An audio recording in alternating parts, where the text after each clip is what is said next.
पिछले सेशन में हम लोग क्या स्टार्ट किए थे, क्रड ऑपरेशंस यूजिंग EF कोड, मतलब डेटाबेस में रिकॉर्ड को क्रिएट करना, वहां से रीड करना, अपडेट करना और डिलीट करना। तो C for create, R for read, U for update और D फॉर डिलीट, वो भी किसका यूज करके, EF कोड। इसमें हम बताए थे कि पहला स्टेप हमारा क्या होता है, पहला स्टेप हमारा ये होता है कि हम लोग उसको इंप्लीमेंट करते हैं। इंप्लीमेंट करने का मतलब क्या हो गया, मॉडल बनाना, DB कॉन्टेक्स्ट बनाना, माइग्रेशन बनाना, वो बना लिए थे। उसके बाद दो काम और करना पड़ता है क्रड के लिए, जो आपको कहाँ करना पड़ेगा, अपने कंट्रोलर के अंदर करना पड़ेगा, जहां पे DB कॉन्टेक्स्ट का एक ऑब्जेक्ट बनाना पड़ेगा, कंट्रोलर का तुमको क्या बनाना पड़ेगा, कंस्ट्रक्टर। तो ये कोड हम लोग ये पिछले सेशन में हम लोग इसको डिस्कस कर चुके हैं। उसके बाद एक बताए थे रीड ऑपरेशन। रीड में क्या होता है कि आपके पास जैसे ही आपका एप्लीकेशन रन करता है तो सारा का सारा डेटा जो भी टेबल के अंदर होगा वो आके स्टोर हो जाता है। कहां पे, वो आके स्टोर होता है DB कॉन्टेक्स्ट के अंदर, जो DB सेट होता है उसके अंदर। ये हम पिछले क्लास बताए थे, यहां पे देखोगे अगर तुम लोग, तो अगर DB कॉन्टेक्स्ट के अंदर हम लोग जाते हैं तो ये जो DB सेट है इसके अंदर जो स्टूडेंट्स है यही तुम्हारे टेबल को रेफर करता है। तो जैसे ही एप्लीकेशन रन होगा वहां का सारा डेटा आके इसके अंदर स्टोर हो जाएगा। तो अगर आपको डेटा दिखाना है, डिस्प्ले करना है, ठीक है, रीड करके दिखाना है, तो आपको क्या करना होगा, सबसे पहला काम हम लोग देखे थे कि जो स्टूडेंट DB कॉन्टेक्स्ट का ऑब्जेक्ट है उसके अंदर जो स्टूडेंट्स है, जो कि स्टूडेंट टेबल को रिप्रेजेंट कर रहा है, उसका डेटा को लिस्ट के फॉर्म में निकाल के LST में डाल दिया था, और वही LST को कहां पास कर दिया था हम लोग, व्यू को। अब व्यू को क्या कहते हैं, इसके फोल्डिंग मेथड से हम लोग जनरेट कर दिए थे, जिससे कि तुम्हारा जैसे इसको रन कराते हैं तो इंडेक्स हमारा क्या होगा, इंडेक्स वाला एक्शन मेथड कॉल होगा। और इंडेक्स वाला एक्शन मेथड क्या करेगा, क्योंकि स्कैफोल्डिंग मेथड से हम लोग उसको जनरेट कर चुके हैं लिस्ट वाला टेम्पलेट का यूज करके, तो लिस्ट के फॉर्म में सारा का सारा डेटा जो कि टेबल के अंदर वो तुमको दिखा देगा। एक बार देख लेते हैं।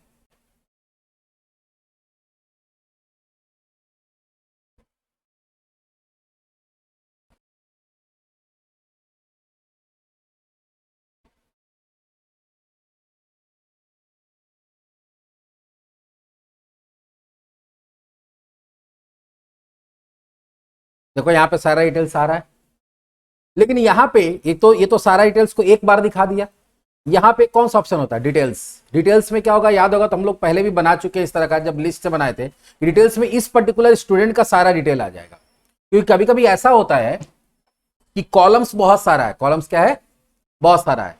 तो तुम अगर बहुत सारा कॉलम यहाँ दे देंगे तो इसका विड्थ बहुत ज्यादा हो जाएगा, एक पेज में देखना मुश्किल होता है। तो हम लोग क्या करते हैं कि जो तुम्हारा ये व्यू है इंडेक्स वाला, उसको एडिट करके उसमें से कुछ कॉलम गायब कर देते हैं, लेकिन बाद में तुमको जरूरत पड़ेगी नहीं, उसका सारा डिटेल देखना। तो हम लोग क्या चाहते हैं कि यहाँ पे डिटेल्स पे क्लिक करें, इस पर्टिकुलर स्टूडेंट का सारा डिटेल्स वहां पे आ जाए। तो डिटेल्स के लिए क्या करना पड़ता है, एक और आपको एक्शन मेथड बनाना पड़ेगा। किस नाम से, डिटेल्स। क्यों डिटेल्स बनाना पड़ेगा, क्योंकि ये जो जनरेट होता है इस पे अगर माउस ले जाके देखोगे तो नीचे में देखो ये किसको कॉल करा रहा है, यहां पे देखना ये एक व्यू को कॉल करा रहा है, होम के अंदर किसको, डिटेल्स को। दैट मींस कि आपको डिटेल्स नाम से एक क्या करना पड़ेगा, एक्शन मेथड बनाना पड़ेगा। और उसमें इसका यहां से देखोगे एक और चीज कि तुम ध्यान से यहां पे नीचे में देखना कि जब इस पे लेके जा रहे हैं तो 1 पास हो रहा है, इस पे लेके जा रहे थे क्या पास हो रहा है, 2। तो उस स्टूडेंट का आईडी जो यहां नहीं दिख रहा वो पास हो रहा है, जिसका मतलब कि यहां से जैसे इस पे क्लिक करेंगे ये क्या करेगा, इस पर्टिकुलर स्टूडेंट का आईडी डिटेल्स वाले एक्शन मेथड को पास करेगा। और डिटेल्स वाला एक्शन मेथड क्या करेगा, वो जहां पे सारा डेटा है स्टूडेंट्स के अंदर, DB कॉन्टेक्स्ट के अंदर स्टूडेंट्स है, उसमें से तुम्हारे वाला डेटा को सर्च करेगा, सर्च करके अपना व्यू बना के उसको भेज देगा। तो चलो देखते हैं कि डिटेल्स वाला काम कैसे करते हैं। डिटेल्स वाला काम करने के लिए यहां पे देखो हम लोग बनाए हुए में, ये तो हमारा हो गया पहला किसका, step 2 add an action method details operation for the following. अब जो डिटेल्स आ रहा है, डिटेल्स करके दिखाना, उसके लिए क्या करना होगा। तो इसके लिए सबसे पहला काम ये होगा कि हम लोग एक तो इंडेक्स बना दिए जो कि लिस्ट के फॉर्म में दिखा रहा है, अब आपको डिटेल्स के फॉर्म में दिखाना, मतलब एक एक इंडिविजुअल रिकॉर्ड दिखाना है। तो आई एक्शन रिजल्ट और यहां क्या देंगे, डिटेल्स। और ये जो डिटेल्स है वहां से क्या आ रहा है, एक आईडी आ रहा है, तो उसको स्टोर करने के लिए क्या कर देंगे, यहां एक वेरिएबल बना दिया आईडी। अब वहां से आईडी आ भी सकता नहीं भी आ सकता, तो अगर वहां से नहीं आया है तो उसको पहले चेक करेंगे, इफ, ध्यान से देखना, if ID equals to null. अगर क्या है, आईडी इक्वल्स टू नल है। और एक और चीज तो भी तो हो सकता है कि ठीक है तुम्हारा यहां से तुम्हारा आईडी आ रहा है, लेकिन जो DB कॉन्टेक्स्ट है उसके अंदर जो स्टूडेंट्स वहीं पे डेटा नहीं है, वहीं पे डेटा नहीं है। तो उसके लिए क्या हम लोग चेक करेंगे कि st contest dot students equals to customer, कि स्टूडेंट्स में ही डेटा नहीं है, तो फिर सर्च कहां से करेगा, st dot students equals to null, क्योंकि देखो ये सर्च कहां से करेगा, सर्च तो करेगा इसी से, तो अगर इसी में डेटा नहीं है तो सर्च करने का कोई बात ही नहीं उठता है। तो या तो तुम वहां से आईडी नहीं भेजा है, या तो तुम स्टूडेंट में ही डेटा नहीं है। दोनों ही केस में क्या करेगा, हम लोग चाहते हैं कि एक ऐसे हम लोग आगे एक और चीज दिखा देंगे इसमें करके कि एक पेज बना लेंगे नॉट फाउंड करके, क्या कर लेंगे, नॉट फाउंड, और वहां पे हम लोग क्या करेंगे, दिखा देंगे भैया ये है ही नहीं।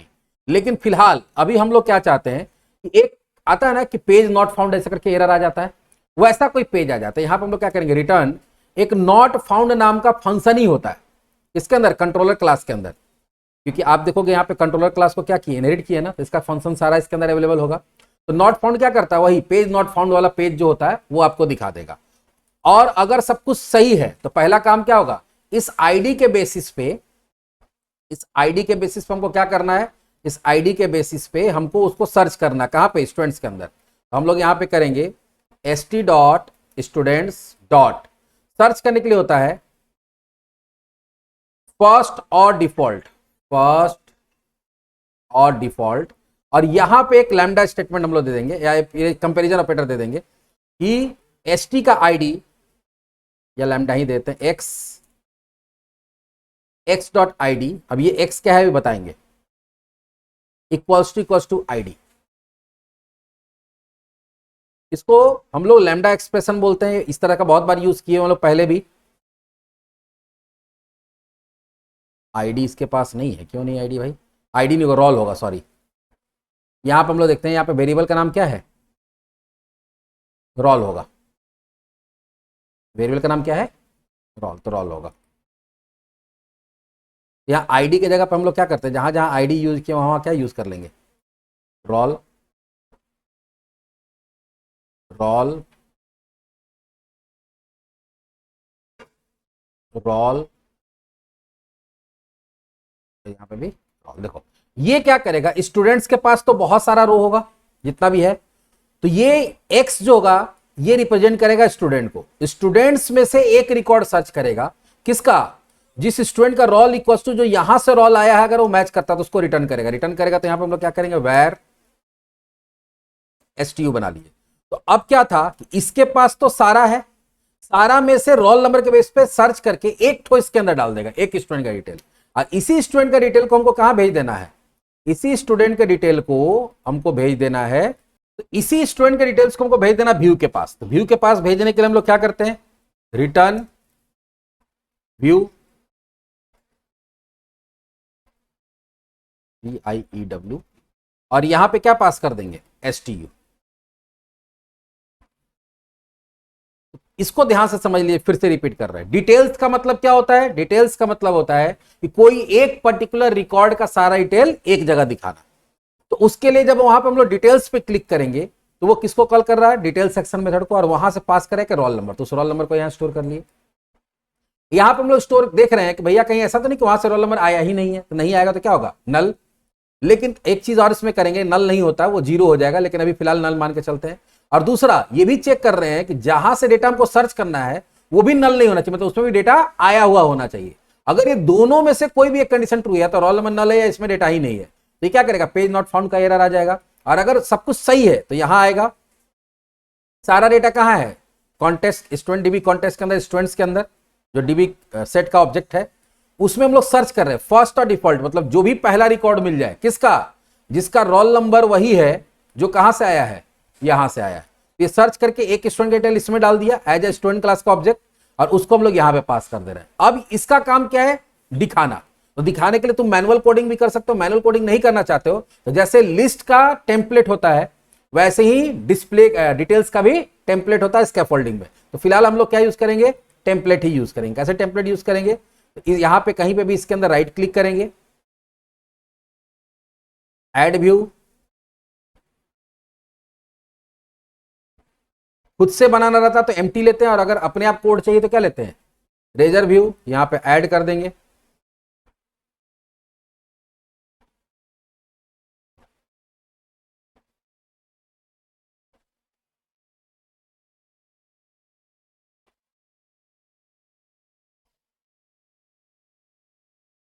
तो ये देखो यहां पे बताया हुआ कि जब ये काम करेंगे तो यहां क्या करना, generate view for details action method using scaffolding method using details template. इसमें कौन सा टेम्पलेट यूज करना है तुमको, यहाँ देखो, यहाँ तो डिटेल्स आ रहा है, यहाँ पे टेम्पलेट पूछ रहा है। टेम्पलेट में हम लोग क्या ले लेंगे, यहाँ पे पिछले बार लिस्ट लिए थे, इस बार क्या लेंगे, डिटेल्स। मॉडल क्लास सबका कौन है, स्टूडेंट ही है, तो स्टूडेंट के हिसाब से बनेगा। और डीबी कॉन्टेक्स्ट अपने आप आ जाएगा, यहाँ क्या कर देंगे, ऐड। अब एक काम हमारा और हो गया, तो ये भी हमारा रीड में ही आता है। किसमें आता है, रीड में। पिछला जो लिस्ट वाला किए और ये दोनों किसमें आएगा, रीड में ही आता है। दोनों का दोनों हम लोग रीड का ही काम कर रहे हैं।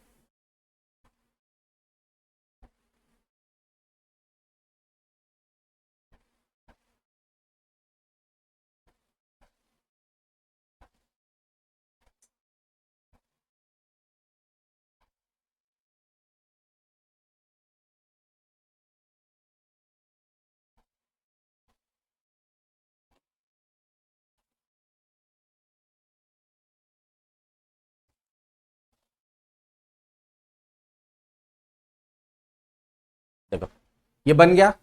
इसमें तुम्हारा क्या क्या आ रहा, नेम, जेंडर, ठीक है, डेट ऑफ बर्थ और कोर्स फी। रोल नंबर नहीं आ रहा है। रोल नंबर, तुम रोल नंबर डालना चाहते हो तो अगर ये खुद से नहीं जनरेट किया तो तुम खुद से ले लो। आपको यहां पे क्या करना है, दो ठो, एक डिस्प्ले नेम 4 और डिस्प्ले 4, जो बताए थे स्ट्रांगली टाइप बाइंडिंग के लिए हम लोग हेल्पर क्लास यूज करते हैं, उसका यूज किया हुआ है। बस यहाँ पे क्या करेंगे, नेम की जगह क्या डाल देंगे, वहां पे वेरिएबल का नाम हमारे पास क्या है, रोल है, यहाँ पे रोल कर दिया। तब देखो वहां पे रोल नहीं आ रहा, लेकिन यहाँ पे रोल आ जाएगा। रन कराते एक बार और चेक करते हैं कि जिस स्टूडेंट का डिटेल देखना चाहते हैं उसका डिटेल पूरा दिख रहा है कि नहीं। अब पूरा देखने का मतलब क्या, वहां तो रोल नहीं दिख रहा, लेकिन यहां हम लोग रोल को ऐड कर दिए तो इस बार रोल भी दिखेगा।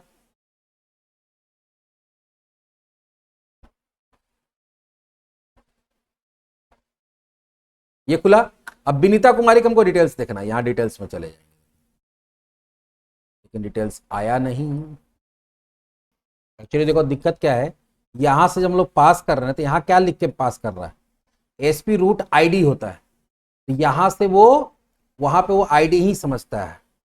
भले यहां से, अच्छा एक काम कर सकते हैं, इसमें एक और ट्राई मार सकते हैं कि यहाँ पे वेरिएबल का नाम जो हम लोग रोल दिए है ना, रोल की जगह वेरिएबल का नाम क्या कर देते हैं, आईडी कर देते हैं। क्या कर देते हैं, आईडी। हो सकता है वहां आईडी के नाम से भेजता हो, तो यहाँ पे हम लोग क्या दे देते हैं, आईडी यहाँ, ठीक है, और यहाँ पे इसका रोल होगा और ये इसके जगह पे होता है, यहाँ देते हैं आईडी। अब हमको लगता है कि प्रॉब्लम सॉल्व हो जाना चाहिए।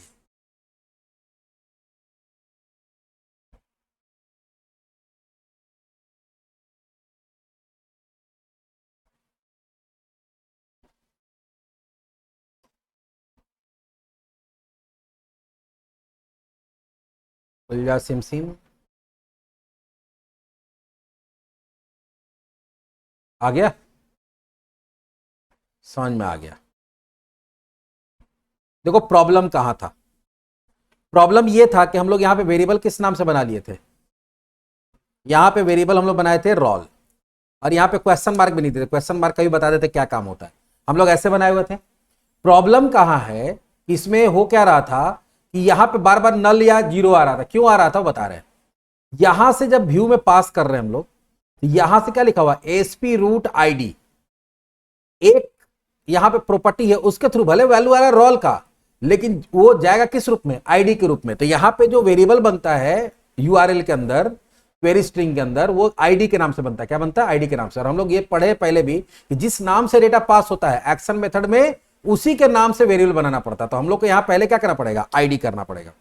उसके बाद बहुत जगह देखोगे तुम, यहां पे क्वेश्चन मार्क होता है। क्या होता है, होता क्या है कि अगर हम लोग यहाँ नॉर्मल आईडी लिखे और वहां से आईडी पास नहीं करेंगे तो इसमें क्या आएगा, जीरो आएगा। क्या आएगा, जीरो। लेकिन हम लोग चाहते हैं कि अगर कोई वैल्यू नहीं आ रहा है तो जीरो की जगह नल आ जाए, तो इसको नलेबल वेरिएबल बनाने के लिए आगे क्या लगाना पड़ता है, क्वेश्चन मार्क। तो जीरो की जगह क्या आएगा, नल, ताकि चेक करने में हमको यहाँ पे आसान हो। तो ये तुम्हारा वैल्यू जो वहां से आ रहा है वो तब चेक के लिए नल है, या अगर ये नल है तो नॉट फाउंड में चला जाएगा, नहीं तो यहां से बाहर आएगा। अब बाहर आने के बाद एक्स डॉट रोल, बोलोगे सर यहाँ पे रोल लिखे, क्योंकि टेबल में तुम्हारा क्या है, रोल ही है। टेबल में क्या है, रोल, और यहां पे आईडी क्या देंगे कि टेबल का जो रोल है वो इस वाले आईडी के साथ मैच करेगा। मैच करेगा तो उसका डिटेल इसके अंदर आ जाएगा, एक स्टूडेंट का, और उसका डिटेल्स क्या हो जाएगा, किसको पास कर देगा, व्यू को, और व्यू उसको दिखा दे रहा। फिर से देख लो, इसका मतलब कभी भी हम लोग जब वहां से डेटा पास करेंगे तो यहाँ पे जो वेरिएबल बनेगा किस नाम से बनेगा, आईडी के नाम से। हम लोग रोल के नाम से बनाए थे और वहां से वैल्यू आईडी के नाम से आ रहा था, इसलिए यहाँ पे स्टोर नहीं हो रहा था तो उसमें नल चला जा रहा था, यही मेजर प्रॉब्लम था। अब हो जाएगा हमारा प्रोग्राम फटाफट, लेकिन बना हुआ प्रोग्राम, रन किया हुआ प्रोग्राम से वेरिएबल नेम के चलते प्रॉब्लम हो रहा था। देखो डिटेल्स किए, आकाश का डिटेल्स आ गया, इसमें देखो रोल नंबर भी आ रहा है, यहाँ पे रोल नंबर नहीं आ रहा है क्योंकि यहाँ पे डाला हुआ नहीं है, यहाँ डिटेल्स कर दी। देखो तो इसका डिटेल्स का जरूरत क्यों पड़ता है कि बहुत समय क्या बोले कि बहुत समय हो सकता है कि तुम्हारा भी इसमें आधार नंबर भी नहीं दिख रहा। आधार नंबर कैसे नहीं दिखेगा, ध्यान से देखो, जो लिस्ट वाला व्यू है उसमें जाएंगे हम लोग। कहाँ जाएंगे, हम लोग चाहते हैं कि डिटेल्स में बहुत सारा कॉलम है तो कुछ कुछ चीज जो मेन चीजें दिखे अब बाकी ना दिखे, बाकी डिटेल देखना तो डिटेल पे क्लिक करिए तो सारा डिटेल आ जाएगा। तो हम लोग यहाँ पे क्या करते हैं, इंडेक्स वाले में चले गए और हम लोग नहीं चाहते कि आधार वाला दिखे। ये जो आधार वाला है एक कॉलम यहां से गायब कर देंगे, आइटम डॉट आधार डिस्प्ले 4 में, और इसका जो लेबल बना हुआ होगा उसको भी हटा देंगे। तो अब देखो क्या होगा, अब आधार नंबर भी नहीं आएगा, तो रोल नंबर पहले से नहीं आ रहा था और अब आधार नंबर भी नहीं आएगा। और जब डिटेल्स करेंगे तब वहां पे हम लोग ऐड किए हुए रोल आधार सब, तो वहां पे रोल आधार सब दिखेगा। क्योंकि फॉर्म जब स्टूडेंट भरता है तो उसमें 4-5 डिटेल थोड़ी था, 10-20 डिटेल रहता, 10-20 डिटेल को अगर एक साथ दिखाएंगे तो समझ में नहीं आएगा। तो हो सकता है मेन चीज आप रजिस्ट्रेशन नंबर दिखा दे रहे हैं, नेम दिखा दे रहे हैं, और बाकी चीज क्या बोल रहे हैं, डिटेल दिख रहा है तो डिटेल में चले जाइए। डिटेल में जाएंगे देखो रोल नंबर भी दिख रहा है, आधार नंबर भी दिख रहा है, जबकि अभी हम लोग बैक टू लिस्ट करते हैं तो यहाँ पे आधार नंबर नहीं दिख रहा है। ये तो हमारा हो गया डिस्प्ले, क्या हो गया, डिस्प्ले करने का, चाहे वो तुम्हारा मतलब रीड ऑपरेशन हो गया, सारा एक साथ रीड कर रहे हैं या इसमें से किसी एक को रीड करके उसका डिटेल्स दिखा रहे हैं। यहां पे कॉलम्स का नाम देख लो कैसा आ रहा है, इस तरह से तुम इसको चेंज करना चाहते हो, यहां पे भी कॉलम का नाम इस तरह से आ रहा है, चेंज करना चाहते हो। ये चीज हम लोग पढ़े थे स्टार्टिंग में ही जब मॉडल पढ़ रहे थे, तब मॉडल के अंदर चले जाएंगे, स्टूडेंट के अंदर चले जाएंगे और यहां पे हम लोग पढ़े थे कि एक डिस्प्ले होता है, क्या होता है, डिस्प्ले नेम, क्या होता है, attribute display name. Display name में हम वहां क्या लिखा हुआ चाहते हैं, रोल नंबर। तो ठीक है, वेरिएबल का नाम रोल ही रहेगा, टेबल के अंदर उसका कॉलम किस नाम से होगा, रोल नंबर नाम से, लेकिन जब उसको तुम इसके फोल्डिंग मेथड से या किसी मेथड से जब वहां दिखाओगे, डिस्प्ले नेम वाला जब यूज करेंगे हम लोग क्या, तुम्हारा हेल्पर क्लास, तो वहां पे रोल की जगह क्या दिखाएगा, रोल नंबर। इसी तरह से नेम है, नेम में हम लोग वहां क्या चाहते हैं, स्टूडेंट नेम लिखा हुआ है, क्या है लिखा हुआ है, स्टूडेंट नेम। उसी तरह से जेंडर है, तो जेंडर हम लोग बढ़िया से बड़ा कैपिटल लेटर में लिखना चाहते हैं, GENDER, जेंडर लिखा हुआ आएगा। DOB है, वहां हम डेट ऑफ बर्थ लिखा होना चाहते हैं, तो DOB वाला जो तुम्हारा वेरिएबल है उसके ऊपर कॉलम डिस्प्ले नेम में क्या लिख देंगे, डेट ऑफ बर्थ। कोर्स जो है, तो ये ध्यान देना, कोर्स ये कॉलम में से क्या होता है, टेबल के अंदर चेंज होता है, और डिस्प्ले से क्या होता है, जब उसका व्यू होता है वहां पे चेंज होता है। कोर्स है तो यहां पर हम लोग देते हैं कोर्स नेम, क्या देते हैं, या कोर्स ही देते हैं थोड़ा बढ़िया से। पी है तो स्मॉल में है, हम इसको कैपिटल में देना चाहते हैं, फर्स्ट लेटर कैपिटल होना चाहिए, तो पी। अब इसको रन कराते हैं,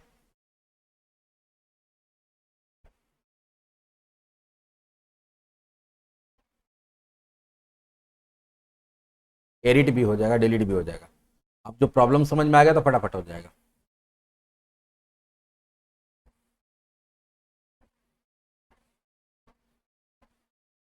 यहाँ देखो क्या रहा है, student name, gender, date of birth, course of fee, कितना अच्छा लग रहा है। यहाँ डिटेल्स में भी जाओगे, जो वहां दिया, अच्छा आधार के लिए हम लोग चेंज नहीं किया था, आधार के लिए चेंज नहीं किया था, तो आधार का भी चेंज कर देते हैं। वहां पे आधार है ना, तो यहाँ पे कॉलम नेम में क्या डाल देंगे, डिस्प्ले नेम में आधार नंबर, अब आधार नंबर लिखा हुआ आएगा। तो इस तरह से यहाँ पे चेंजेस कर दिए। तो ये तो हमारा हो गया कौन सा, ये सेकंड पार्ट हमारा हुआ, जिसके अंदर हम लोग क्या देखे कि कैसे डेटा को डिटेल्स देखेंगे। डिटेल्स देखने के लिए क्या करना होगा, आपको एक डिटेल्स नाम से एक्शन मेथड बनाना होगा, वहां पे आईडी नाम से एक वेरिएबल बनाना होगा क्योंकि वहां से आईडी आता है। उसके बाद आईडी को चेक कर लेंगे कोई नल तो नहीं है या पूरा डेटा तो मान लो टेबल में डेटा है ही नहीं, अगर ऐसा है तो नॉट फाउंड होगा, क्या होगा, नॉट फाउंड। अभी दिखा भी देंगे इसको कि कैसे नॉट फाउंड करके आता है। और अगर सब कुछ सही है तो क्या करेगा, तुम्हारा डीबी कॉन्टेक्स्ट के अंदर जाएगा और वहां जो डीबी सेट है उसके अंदर जाएगा, ये डीबी सेट हो गया, उसमें जाके सर्च करेगा फर्स्ट और डिफॉल्ट, मतलब पहला जो भी उसमें रिकॉर्ड मिलेगा किसका, तो ये तुम्हारा रिप्रेजेंट कर रहा है किसको, स्टूडेंट का। तो स्टूडेंट के अंदर जो स्टूडेंट का रोल है वो इक्वल टू क्या है, आईडी है, जो वहां से आईडी है। तो अगर वहां से 1 पास हुआ है तो जिसका रोल नंबर 1 होगा उसका रिकॉर्ड एसटीयू में आ जाएगा, अगर वहां 2 होगा तो 2 का आ जाएगा। और यहाँ पे हम लोग क्या कर रहे हैं, व्यू रिटर्न करो और यहाँ से स्टूडेंट को पास कर दो, तो जो रोल नंबर 1 2 3 4 जो भी ऑब्जेक्ट होगा वो पास हो जाएगा किसमें, व्यू में। इसका व्यू कहाँ है, इसका व्यू यहाँ है। ये सबसे पहले क्या कर रहा है, मॉडल क्लास का ऑब्जेक्ट बना रहा है, तो वहां से जो स्टूडेंट पास किए हैं वो आके इस मॉडल में स्टोर हो जाएगा, और उसी मॉडल से डेटा निकाल निकाल के ये क्या कर रहा है, दिखा दे रहा है। तो ये हो गया हमारा सेकंड पार्ट, जिसमें हम लोग क्या बनाना सीखे, डिटेल्स। पिछले पार्ट में हम लोग क्या देखे थे, लिस्ट, इस बार क्या देखे, डिटेल्स। तीसरा पार्ट होगा हमारा, वो होगा एडिट का। क्या होगा कि हम लोग चाहते हैं कि यहां पे जो ऑप्शंस आता है, ध्यान से देखो, तो एडिट में और तुम्हारा डिलीट में, और क्रिएट तो हम लोग देख लिए ना, क्रिएट भी देख चुके हैं, तो क्रिएट डिस्प्ले दो चीज देख लिए हम लोग। एडिट में हमारा दो चीज बनेगा, जैसे क्रिएट में दो बना था, एक बनेगा फॉर्म के लिए कि पहले फॉर्म खुलेगा एडिट वाला, और सबमिट करेंगे तो उसको क्या करेगा, सेव करेगा। एडिट में क्या होगा, यहां है ना एडिट, यही डिटेल पूरा फॉर्म में खुल जाएगा। क्रिएट न्यू में क्या होता है, अच्छा क्रिएट न्यू भी हम लोग नहीं बनाया ना, क्रिएट भी नहीं बनाया, तो पहले क्रिएट ही बनाएंगे, उसके बाद किस पे आएंगे, एडिट में। तो पहले अब हम लोग बनाएंगे किसका, क्रिएट, कि हम लोग यहां से डिटेल डालें और डेटाबेस में जाके स्टोर हो जाए, सेव हो जाए।